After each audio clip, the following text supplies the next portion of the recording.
Hello guys, and welcome on our YouTube channel ExcelXam.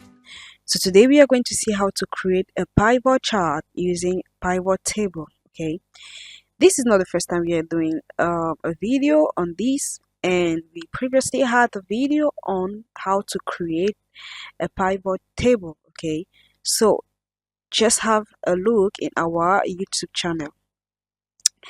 So in order to create a pivot chart, okay, first thing first, you need to have a raw data as we have on our layout. Okay, so our layout actually have a raw data, but here we are going to select all the table.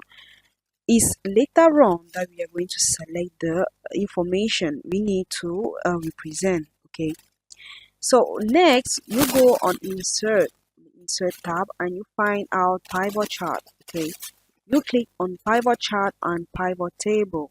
Okay, since you've already selected the table you wish to work with, you are going to have as default table 2.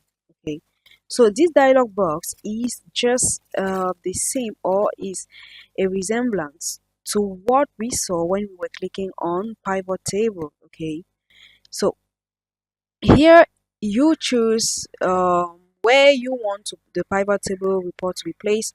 You will instead have or you will want it to be represented on a new worksheet. If you want it to be on an existing worksheet, you will have to specify. Okay, so since we just want a new worksheet, we are going to click here and we create. Okay, so if you follow up the procedures very keen, okay, or if you follow up the procedures keenly, you're going to have this layout. Okay, where on your right you will have the information that were precedently on your headers. Okay, on the table headers of the previous worksheet that we had. So let's see how we can then represent this data on a on a